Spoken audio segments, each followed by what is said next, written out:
నటనకు గ్లామరే కాదు, గ్లామర్ తెలిసినా సరిపోతుంది. అలా అభినయాన్ని మాత్రమే నమ్ముకొని కూడా అందలాలు ఎక్కొచ్చి నిరూపించింది సాయి పల్లవి. దక్షిణాది కథానాయక ప్రాధాన్యం ఉన్న పాత్రలకు తను కేర్ ఆఫ్ అడ్రస్. అలాగని కమర్షియల్ సినిమాల్ని వదల్లేదు. ఏ సినిమా చేసినా తనకంటూ ఓ గుర్తింపు ఉండేలా కెరీర్ని ప్లాన్ చేసుకుందామే. తన కెరియర్ గురించి, అభిప్రాయాల గురించి సాయి పల్లవి ఏం చెబుతున్నారో తెలుసుకుందాం. నేను పూర్తి శాకాహారిని. అన్నం పప్పు ఇవి ఉంటే చాలు. సెట్లో కొబ్బరి నీళ్లు మజ్జిగ ఉంటే ఇంకేం అడగను. మేకప్ అంటే అసలు ఇష్టం ఉండదు. వర్కౌట్లు పెద్దగా చేయను. అప్పుడప్పుడు సరదాగా బ్యాడ్మింటన్ ఆడతాను. నేను త్వరగా బరువు పెరగను కాబట్టి నాకు జిమ్లో కసరత్తులు చేసే అవసరం రాలేదు. సోషల్ మీడియాతో పెద్దగా టచ్లో ఉండను. నాకు అదంతా టైం వేస్ట్ వ్యవహారం అనిపిస్తుంది. అయితే ముఖ్యమైన విషయాలు ఏమైనా ఉంటే చెల్లి చెబుతుంది. సినిమాల్లోకి అడుగుపెట్టేటప్పుడు నాలో లెక్కలేనన్ని భయాలు. నేను అందంగా ఉండను. నా మొహం మీద మొటిమలు ఉంటాయి. అసలు హీరోయిన్ మెటీరియలే కాదు. నాకు కూడా ఇండస్ట్రీ చోటు ఇస్తుందా?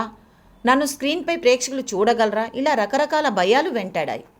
నేను అప్పటిదాకా చూసిన హీరోయిన్లంతా అందగత్తెలే. వాళ్ళతో పోలిస్తే నేనెంత అనిపించేది. అందుకే ప్రేమం సెట్కి వెళ్ళిన తొలి రోజు నిజం చెప్పండి, నేను మీ పాత్రకు సరిపోతానా, మధ్యలో తీసేస్తారా అంటూ 100 ప్రశ్నలు అడిగా. దర్శకుడి పుత్రేన్ నాలో నమ్మకం పెంచడానికి చాలా కష్టపడ్డారు. ఫస్ట్ షాట్కి ఓకే అయిన తర్వాత నాలో కాన్ఫిడెన్స్ పెరిగింది. ప్రేమం విడుదలైన రోజు నాకు ఇంకా గుర్తు. సినిమా అయిపోగానే అంతా చప్పట్లు కొట్టారు.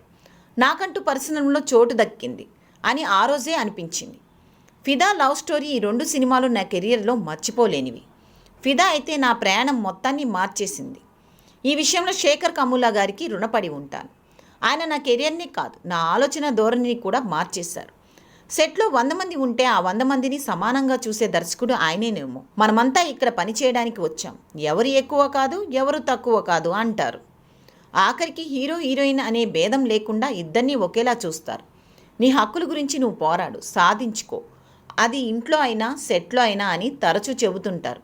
నా జీవితంలో కూడా ఇదే రూల్ ఫాలో అవుతున్నా అని తన అనుభవాల్ని చెప్పుకొచ్చారు సాయి పల్లవి.